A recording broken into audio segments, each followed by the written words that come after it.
السلام عليكم ورحمه الله وبركاته. ازيكم حبايبي؟ عاملين ايه؟ النهارده ان شاء الله تاني يوم في دوره الكتاكيت بتاعتنا.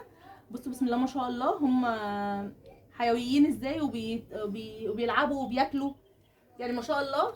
هم صحتهم حلوه قوي ودافيانين. طول ما هم دافيانين يا حبايبي، طول ما هم هتلاقيهم بياكلوا معاكم وبيتحركوا كده بالشكل ده.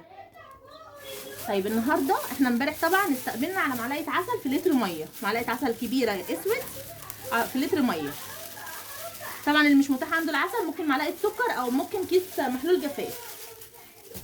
النهارده هنحط ايه؟ هنحط المضاد الحيوي. دول 4 سنتي حبايبي، هنحط كل يوم سنتي مضاد حيوي في لتر ميه.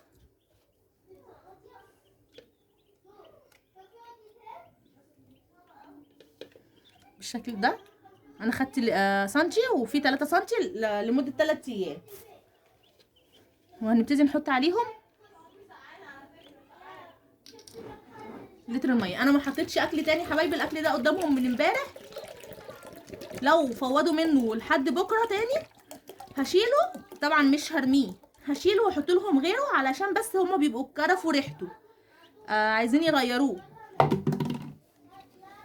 طبعا احنا عارفين ان هما في الاول كده ما بياكلوش كتير، دي ما تقلقوش منها.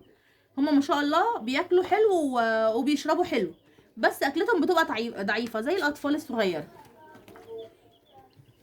دلوقتي انا كده حطيت المضاد الحيوي في الميه وابتدي احطها لهم.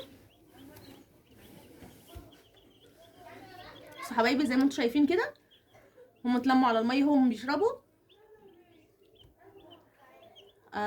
هنزل لكم الفيديو ده ان شاء الله، وبعديها هنزل فيديو الفراخ الكبيره.